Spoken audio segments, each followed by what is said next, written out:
ان هذا لفی الصحف الاولى صحف ابراہیم و موسیٰ.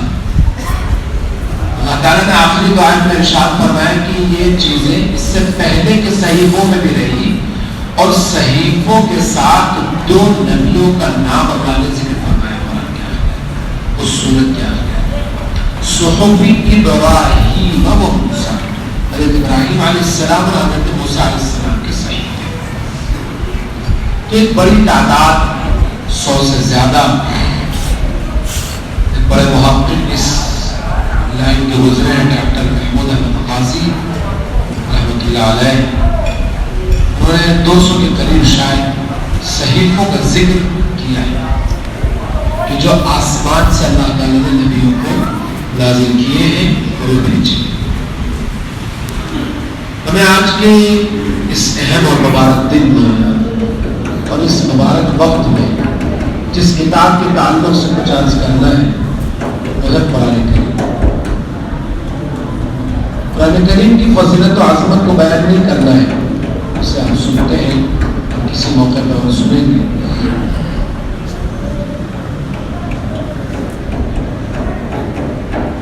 قرآن کریم کو اس وقت دنیا میں بعض اسلام دشمن طاقتیں کئی لحاظ سے نشانہ بنا رہی ہیں. قرآن کی تعلیمات کو لے کر بہت ساری خرابیوں کا الزام اور فساد اور دہشت گردی کی بنیاد قرآن کو کہلاتی ہے اور زمانے سے اس طرح کی کوششیں چلتی رہتی ہیں. ہم اس موضوع پر آنے کے لیے ہم پہلے یہ سمجھتے ہیں کہ قرآن جو نازل ہوا ہے وہ کس طرح کے ماحول میں ہوا ہے. اس میں کوئی شک نہیں ہے کہ قرآن کریم قیامت تک ہی نہیں اس کے بعد تک کے لیے بھی قرآن ہمیشہ باقی رہے. لیکن قرآن کا نزول جو اترا ہے وہ کس ماحول میں اترا ہے. عرب کی سرزمین ایسی سرزمین جہاں فساد اور بگاڑ کی کئی لائنیں اپنی پوری انتہا کو پہنچی ہوئی. مثال کے طور پر آپ شروع کریں اگر توحید سے تو ان سب میں توحید بالکل ختم تھی. سینکڑوں بت انہوں نے لگا کے تھے اور بتوں کا حال یہ تھا کہ کعبہ کو بند رکھا تھا جو ان کو پہلے سے ملا ہوا تھا اللہ کا گھر اس کو بھی اللہ کا گھر نہیں رہنے دیا, اسے بتوں کا گھر بنا دیا. آپ آگے بڑھیں, بہت لمبی تفصیل ہے کہ انہوں نے کس طرح سے کس پیمانے کے بت بنا رکھے تھے. لات, منات, عزا, ہبل, نشر, نام. آپ اس کے بعد اگر سماج پر آئیں, معاشرے پر, تو معاشرے کا حال یہ تھا کہ رشتہ داری کی حیثیت مفاد پرستی پر ٹکی ہوئی تھی اور ایک دوسرے کی عزت یا رشتوں کا احترام کچھ بھی نہیں تھا. رشتے میں ایک اہم رشتہ بیٹی کا ہوتا ہے. اب سب جانتے ہیں کہ پورا عرب اس میں مبتلا تھا کہ وہ نہ تو بیٹی کی پیدائش کو اچھا جانتا تھا نہ بیٹی کو کسی کے گھر دینا جانتا تھا, اور اس لیے اس نے ایک حل نکالا جو پوری کائنات اور پوری دنیا کی تاریخ کا ایک کالا ترین عمل, گھٹیا ترین, کیا کہ اس کو مار نہیں دینا, اس کو قتل نہیں کرنا, بلکہ اس کو زندہ زمین میں مار دینا. مارنے کی کئی شکلیں ہو سکتی تھی نا. جانور ذبح ہوتے تھے, ذبح کر سکتے, تلواریں موجود تھی, اس سے قتل ہو سکتا تھا نہیں. یعنی تکلیف کی نوعیت اور ان کے اندر اس رشتے کی دشمنی اور نفرت کتنی بڑھ گئی تھی یہ سمجھ. پھر اسی کے ساتھ آپسی سماجی ماحول کو آپ دیکھ لیں. یہ عمل تھا کہ اوس اور خزرج کے اندر بعض خاندانوں کی لڑائیاں لکھی ہیں، مشہور ہیں اس بنیاد پر کہ 300 سال تک چلی ہے۔ اب دیکھیے، ملکوں کی جنگ نہیں ہے اتنی لمبی تاریخ ہے، کسی ملک کی جنگ چلی ہو 10 سال 5 سال 20 سال 50 سال 300 سال تک خاندان کی لڑائی چل رہی ہے، اور ہر مرنے والا بڑا اپنے اگلے وارث کو وصیت کر کے جانا ہے۔ اور بعد لڑائیوں کی تفصیل میں یہ لکھا ہے، تفصیل میں نہ جاتا ہوں مختصراً، حد یہ ہے اس نے میرے باپ کو مار دیا تھا، میرے ماں کے ساتھ بدتمیزی کی، میرا حق دبا دیا تھا، یہ سب تو ہوں گی اپنی جگہ پر، یہ نہیں ہوں۔ ان لڑائیوں کی حدیں یہ تھی کہ بعض خاندان کی لڑائیاں کئی سو سال اس پر چلی ہے کہ ہمارا خاندان بڑا، ہم اونچے، ہم بڑے، ہم سردار، تو ہماری جو چیزیں وہ اعلیٰ، ہمیں حق سب سے پہلے ملے گا، ہمارے بعد سب آئیں گے، ان سب کا نمبر بعد میں، ہم سے گھٹیا ہیں۔ اور گھٹیا میں حد یہ کہ ہم اپنے تو اپنے، جو ہمارے جانور ہوں گے ان کا بھی حق ان کی جانوروں سے پہلے ہوگا، اور کہ فلاں سال میں اتنے 100 سال پہلے ہمارے باپ دادا جو سب سے اونچے تھے، فلاں خاندان کے لوگوں نے اپنے اونٹ اور اپنے گھوڑوں کو ہمارے گھوڑوں سے پہلے پانی پلایا۔ ان کی اوقات، ان کی مجال کیسے ہوئی کہ ہم سے پہلے ہمارے جانوروں کے پانی پینے سے پہلے انہوں نے کیسے پلا دیا، وہ انہوں نے ہمیں گھٹنے سے پہلے۔ سوچئے کہ انسان کو ہنسی آئے گی یا تعجب ہوگا عقل پر، یہ حال کہ وہاں کوئی سردار نہیں بن سکتا، کوئی ایسا نہیں جو سب کو سمجھا سکے، ایسی کیفیت نہیں کہ لوگ سمجھ سکیں، ایسا ماحول نہیں کہ وہ کسی کی تابع داری میں آ سکے، جن کے گھر اور کے خاندان کی لڑائی صرف جانوروں کے پانی پلانے پر ہو رہی ہو، تو ان کے آپس کے جھگڑوں کو کون کیسے کر سکتا ہے؟ یہ کیفیت اور یہ عالم کہ کوئی حکمرانی کو تیار نہیں، کوئی رئیس بننے کو تیار نہیں، کوئی ذمہ دار، کوئی نیتا بننے کو تیار نہیں کہ ہم اس علاقے کے لوگوں کو سمجھا سکیں، اتنا اکڑ پن اور اتنا عناد، اتنی ہٹ دھرمی، اور اپنی طاقت کا، اپنی دولت کا، اپنے خاندان کا، اپنے حسب اور نسب کے غرور اور فخر کا اور تکبر کا، کہ انسانیت کے لحاظ سے ایسا مشکل کہ کوئی چیز ان کو بھی سدھار سکتی ہے، یہ پورے عالم کے لوگوں کو یقین تھا کہ مشکل ہے۔ ہم بات قرآن کی کر رہے ہیں، اس لیے اس جگہ کی بات کر رہے ہیں جس جگہ پر قرآن نازل ہوا۔ دنیا کے بہت سے جگہوں پر ملک کے الگ الگ حالات تھے، ہندوستان موجود تھا، دوسرے ملک موجود تھے، الگ الگ پوری دنیا موجود تھی، آبادی کم اور زیادہ ہو سکتی ہے۔ جب آدم علیہ السلام آپ کی زمین پر اترے تو آپ کی آبادی کو اسی دن طے ہوگی، شروعاتی آبادی کی یہی سے ہوئی۔ ہمارے ملک سے شری لنکا سے جب وہ ایک ساتھ آئے، اس لیے آبادی کا تو مسئلہ ہی نہیں کہ عرب میں دنیا انسان رہتے تھے اور ہندوستان میں انسان نہیں رہتے، ایسا نہیں، انسان پوری دنیا میں رہ رہے ہیں، لیکن انسانوں کے بگاڑ کا یہ عالم عرب جیسا شاید پوری دنیا میں نہیں۔ اور اس ماحول میں جب قرآن کریم نازل ہوا اور ہمارے آقا تاجدار مدینہ، سرور انبیاء، سید الانبیاء والمرسلین، شفیع المذنبین، ساقی کوثر، شافع محشر، آمنہ کے لال، عبداللہ کے لخت جگر، اور کائنات میں اور قیامت میں سب کی سفارش کا حق رکھنے والے اور اس امت کو کئی چیزوں کا احسان دلانے والے رحمت للعالمین محمد رسول اللہ صلی اللہ علیہ وسلم جب تشریف لائے ہیں، نبی بنائے گئے ہیں، قرآن نازل ہونا شروع ہوا ہے، کیا کہتے ہیں، غار حرا سے اقرأ بسم ربک الذی خلق خلق الانسان من علق اقرأ وربک الاکرم الذی علم بالقلم علم الانسان ما لم یعلم۔ یہ پہلی وحی ہے قرآن کی، یہ شروع کی 5 آیتیں ہیں جس سے قرآن نازل ہونا شروع ہوا۔ ان آیتوں سے اعلان ہوا ہے کہ اب آپ نبی ہیں، ان آیتوں سے اعلان ہوا ہے کہ اب یہ محمد بن عبداللہ نہیں، اب یہ محمد رسول اللہ ہے۔ اس آیتوں سے اعلان ہوا کہ اب یہ محمد صرف نبی نہیں، اب یہ آخری کتاب والے نبی، اور قیامت تک جن کی کتاب میں باقی رہے گی اور جن کا دین باقی رہے گا، جن کی شریعت باقی رہے گی، یہ وہ نبی ہے۔ اقرأ بسم ربک، شراب، قتل، زنا، جوا، سود، ساری خرابیوں کے باوجود اللہ تعالیٰ نے حکم پہلا عرب کے ماحول میں اپنے نبی کے ذریعے جو دیا وہ اقرأ کے ذریعے دیا کہ پڑھو اس رب کے نام سے جس نے پیدا کیا.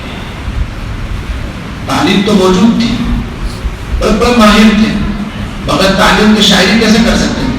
تعلیم تو تھی ان کے پاس، لیکن وہ تعلیم نہیں تھی جو رب کی پہچان تھا، وہ تعلیم نہیں تھی جو انسانیت کا سبق سکھا سکے، وہ تعلیم نہیں تھی جو معاشرے کا حق بتا سکے، وہ تعلیم نہیں تھی جو رشتوں کی پہچان کرا سکے، وہ تعلیم نہیں تھی جو اپنے انسان ہونے کو بتا سکے، وہ تعلیم نہیں تھی کہ صحیح اور غلط کا فرق ادا کر سکے، وہ تعلیم نہیں تھی جو حلال اور حرام کو فرق کر سکے، وہ تعلیم نہیں تھی جو ان کو جہنم کے گھروں سے بچا کر جنت کے خوشنما باغات کی طرف لے جا سکے.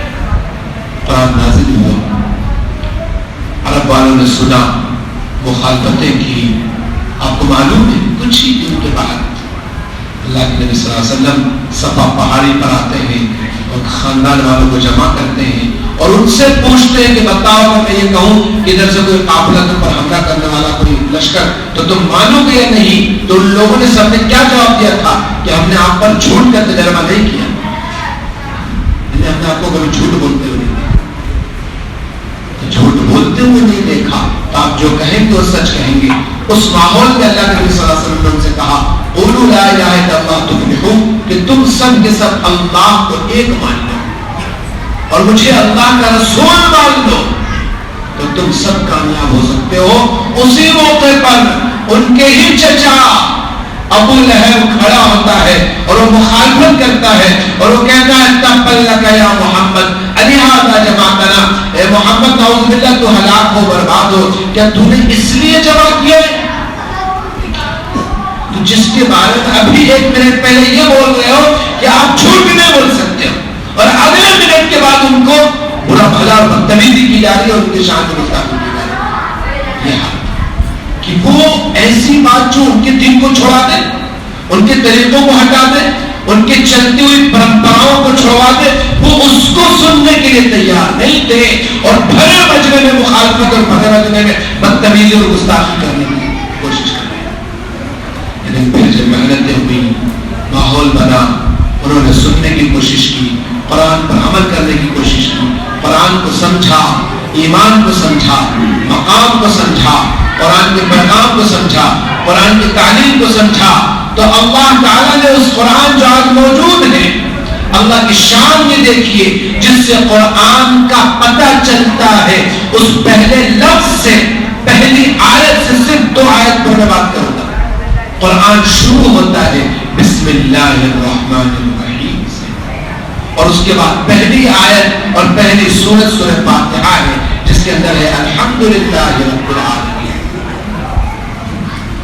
قرآن کو لے کر یہ کوشش کی گئی ہے بتانے کی اور سمجھانے کی، اور مغرب اور عیسائی کلچر اور یہودی کلچر ہمیشہ ان کو اس بات کا ڈر رہا ہے شروع سے آج تک کہ ہم اپنے مذہب پر اگر نہیں لا سکتے ہیں تو ہم جب تک اسلام سے لوگوں کو بدگمان نہیں کریں گے لوگ دوسرے مذہب کی طرف نہیں بڑھیں گے.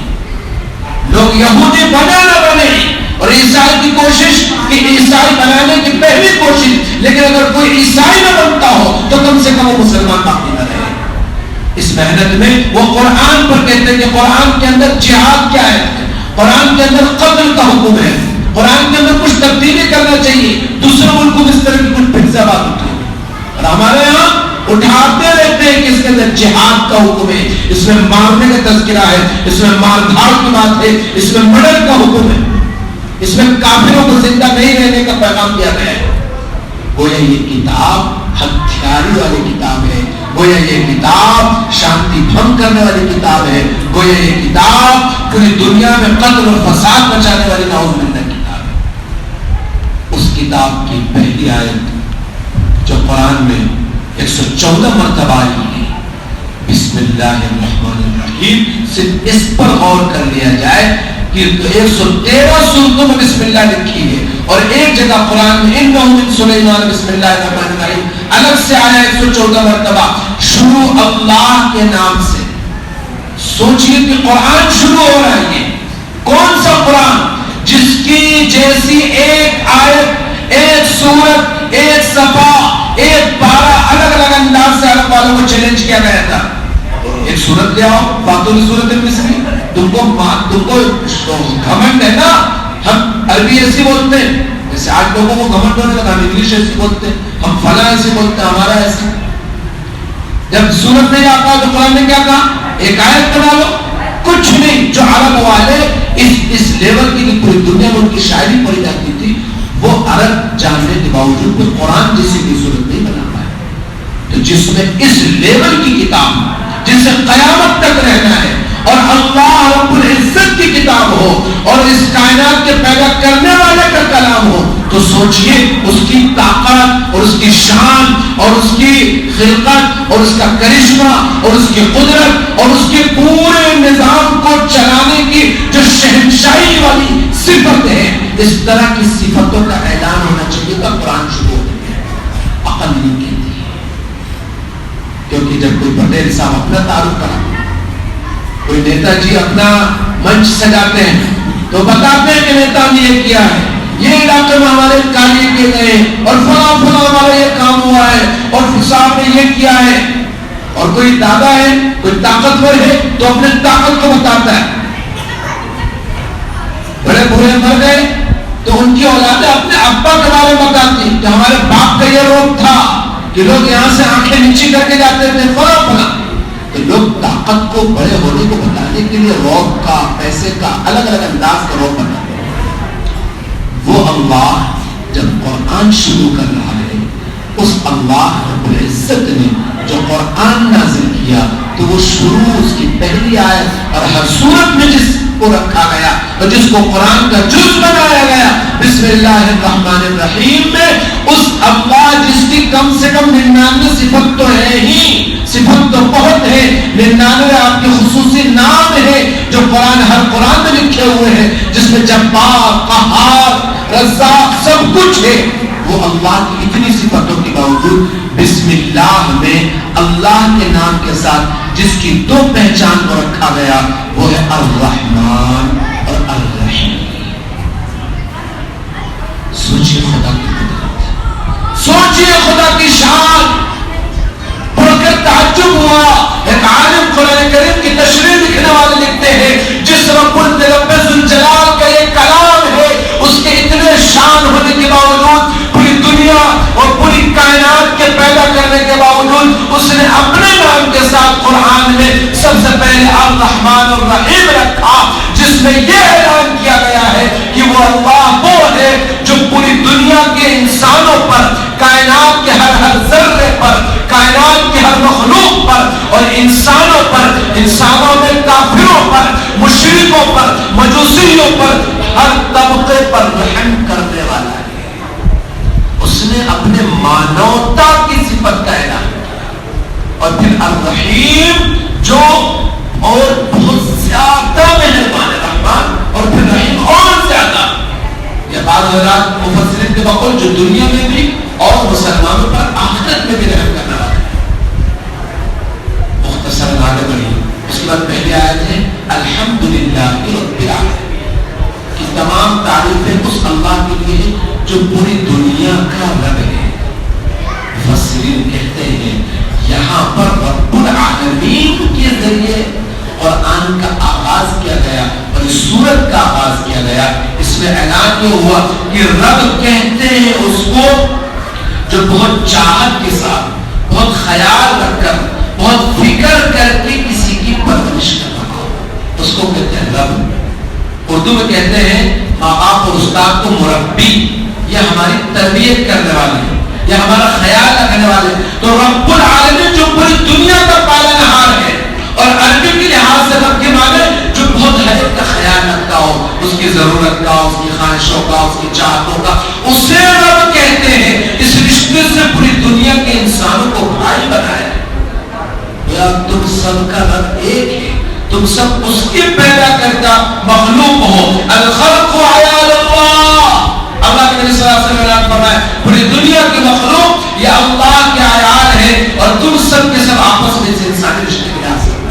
تو سوچیے جو اپنے پرورش کرنے کا ذکر پہلے آیا وہ کتنا رحیم ہوگا، کتنا رحمان ہوگا، کتنا مہربان ہوگا. اور یہ اس کتاب کے تعلق سے یہ بتانا اور یہ الزام لگانا اس کے اندر جہاد کا حکم ہے. جہاد ایک لمبی تشریح چاہتا ہے. مختصر میں آپ کو یہ کہوں، جہاد کہتے ہیں، آسان لفظوں میں کہیں، اسلام کے لحاظ سے جہاد اس طرح ہے جس طرح ہمارے ملک کا ڈیفنس سسٹم ہے. کوئی سا ملک اپنے سرحد پر ملٹری کو کھڑے بغیر، کھڑا کیے بغیر، لگائے بغیر محفوظ ہو سکتا ہے؟ ملک کا کتنا بجٹ، آپ اس کی تحقیق کیجئے کہ ملک کا کتنا بجٹ صرف ملٹری پر خرچ کیا جاتا ہے. کیوں؟ تاکہ آپ کی سرحدیں محفوظ رہیں گی تو آپ محفوظ رہیں گے. تو اسی طرح اسلام کی سرحدوں پر جو حملہ ہوتا ہے اس حملے کی حفاظت کے لیے جہاد ہے. جہاد کا یہ مطلب کہیں پر آج تک کسی کتاب میں اسلام کی نہیں لکھا ہے کہ جہاں پر کوئی مسلمانوں کے علاوہ کسی مذہب کا ملے اس کو مار دو، سے لڑنے لگ جاؤ. بالکل بھی کسی اسلام کی کتاب میں نہیں لکھا ہے. جہاد کا مطلب ہوتا ہے اسلام کو بلند کرنے کا طریقہ، اسلام کو بلند کرنے کی کوشش. اور ایک اور آیت ہے قرآن کریم کی، جہاد کا لفظی ترجمہ کوشش، محنت، جدوجہد. جہاد مقصد نہیں، جہاد یہ ایک ذریعہ ہے دین کو پھیلانے کا اس جگہ کے لیے جہاں پر اسلام کے خلاف ساری کوششیں کرنی اور اس کے بغیر بچ نہیں سکتا. نہ اسلام نہ کوئی ملک. سزاؤں کا ہونا، سرحدوں کا ہونا، اس کی حفاظت کا کرنا بہت ضروری ہے. ایک آیت کو لے کر بہت حملہ کیا جاتا ہے میڈیا پر بھی اور لوگوں پر بھی، جو قرآن کریم میں ایک آیت ہے فَاقْتُلُوا الْمُشْرِكِينَ، کہ تم مشرکوں کو جہاں پاؤ وہاں قتل کرو. بس اتنا سا اٹھا لیا جملہ اور یہاں سے یہ حکم. یہ دیکھو قرآن کریم کیا کہہ رہا ہے، یہ ان کی پوتر کتاب کیا کہہ رہی ہے. مشرک کون؟ یعنی ہم اور تم جو مسلمان نہیں ہیں، یہ ہم جہاں ملے ان کو قتل کر دو. اچھا، ابا نے کہا بیٹے سے 2-3 بار کہا پانی لے آؤ، تو نہیں لایا. غفلت تھا، آج کے دور میں موبائل کھیلنے لگا ہوا، PUBG گیم کھیلنا، سننے کو تیار نہیں بچہ ہے، گیم میں ملوث ہوتے تھے. اب آپ نے کہا کہ یہی ہاتھ پاؤں توڑ دوں گا اگر ابھی پانی نہیں لایا تو. اب اس نے پورے رشتہ داروں کو جمع کیا بچے نے کہ میرا باپ کہہ رہا ہے کہ تیرے ہاتھ پاؤں توڑ دوں. بس اتنا کہا. یہ نہیں کہا کہ مجھ سے 10 منٹ سے کہہ رہے ہیں پانی لانے کے لیے اور یہ کہا کہ نہیں لایا تو سزا دوں گا. تو یہ ایسا ہی ہے کہ آدھا جملہ اٹھا لینا، آدھا جملہ جو گورنمنٹ نے کہا تمہارے لائسنس نرست کر دیے جائیں گے. ارے بھائی کب؟ جب تم ریڈ لائٹ کو توڑو گے، تم رول کو النگھن کرو گے، فلاں تب آپ کے ساتھ یہ سزا ہوگی. فَاقْتُلُوا الْمُشْرِكِينَ قرآن کریم کی یہ آیت مکہ کے مشرکوں کے بارے میں نازل ہوئی ہے. کون سا مکہ؟ جنہوں نے پورے مسلمانوں کو ستانے، مٹانے، ان کو ختم کرنے، ان کے خلاف سازش کرنے، ان کو زہر کھلانے، ان کو قتل کرنے، ان کو کھانے پینے سے محروم کرنے، ہر طرح کی مصیبت پہنچانے کی ساری حدیں پار کر دی گئی تھی. اور ہمارے نبی صلی اللہ علیہ وسلم اس مکہ سے ہجرت کر کے پریشان ہو کر، عاجز ہو کر، تنگ آ کر پورے مسلمان مکہ چھوڑ کر مدینہ آئے. ان کے تعلق سے بھی جنہوں نے مسلمانوں کو اس لیول پر ستا کیا ہے، ان کو حکم دیا گیا کہ ان مشرکوں کو قتل کر دو جنہوں نے ایک انسانیت کی تبدیلی کو صحیح مذہب پر چلنے والوں کے لیے یہ کام کیا. اب اس آیت کو پوری دنیا کے مشرکوں کے ساتھ فٹ کیا جاتا ہے کہ ہر ایک کو قتل کرنے والا ہے. اس لیے یہ آیت ہی کا غلط مطلب، یہ صرف خاص ماحول اور خاص مقام کے لیے ہے. ورنہ اس آیت کو کیوں نہیں پڑھتے ہو جس کے بارے میں کہا گیا اللہ نے قرآن کریم میں 6 بارے میں من قتل نفسا بغیر نفس او فساد فی الارض فکأنما قتل الناس جميعا ومن احیاها فکأنما احیا الناس جميعا.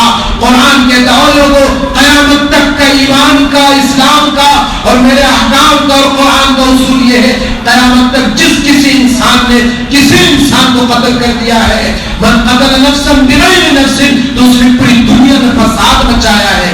اور اس نے ایک کو قتل نہیں کیا، اس نے پوری انسانیت کو قتل کر دیا ہے. ومن احیاها، اور جس کسی کسی انسان نے ایک انسان کو چھوڑ دیا ہے اور اس کو زندگی دے دی ہے تو گویا اس نے پوری انسانیت کو زندگی دی ہے. ایک انسان کے قتل کرنے کو قرآن پوری دنیا کے قتل کا بیان کر رہا ہے. اسی لیے قرآن کی تعلیمات اس سے بھری ہوئی ہے کہ تم غیر مسلموں کے ساتھ دوسرے لا تسبوا الذین، جو دوسرے مذہب کے خدا ہیں جن کی وہ پوجا کرتے ہیں ان کو کبھی گالی مت دو.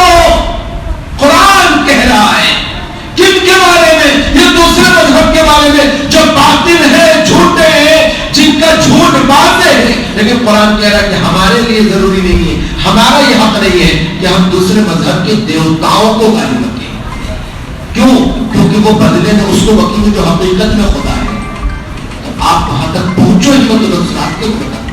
بلکہ قرآن کریم نے دہشت گردی کے جو جو طریقے ہو سکتے تھے ان سب پر روک لگائی.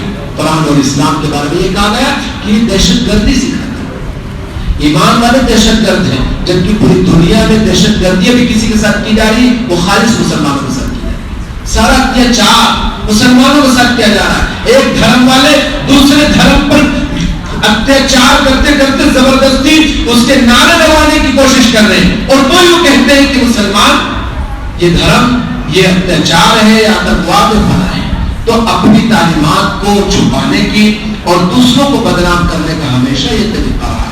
ایسے ماحول میں مسلمانوں کے خلاف امتحان پڑا جاتا ہے، آزمائش پڑ جاتی ہے، حالات پڑ جاتے ہیں اور لوگ عداوت، فساد، ظلم سب کچھ کرنے کی کوشش کرتے ہیں. لیکن مسلمانوں کی ذمہ داری یہ ہے کہ وہ ان حالات میں صبر سے کام لیں، استقامت سے کام لیں اور اپنے آپ کو دین پر جمع کے رکھیں. جس طرح صحابہ کے سارے لوگوں کے مخالف تھے لیکن وہ دین پر، ایمان پر، عمل پر باقی رہے اور اس قرآن کی تعلیم کو سمجھاتے رہے. غلط چیزوں سے اپنے آپ کو بچایا تو اللہ تعالیٰ نے ان کو سرخرو بھی کیا، ان کو بلند بھی کیا، ان کو عزت بھی بخشی. تو آج پھر سے مسلمانوں کے خلاف بہت ساری کوششیں کی جا رہی ہیں، ہماری تعلیمات کو بدنام کرنے کی کوشش کی جا رہی ہے. ہماری ذمہ داری ہے کہ ہم صبر کے ساتھ، حکمت کے ساتھ، ہمت کے ساتھ ان تمام حالات پر صبر کر کے مقابلہ بھی کریں اور جو حالات ہیں ان پر برداشت بھی کریں اور اللہ سے مانگیں بھی. اللہ تعالیٰ ان حالات کو بہتر فرما دے. اللہ تعالیٰ کے نشر فرما.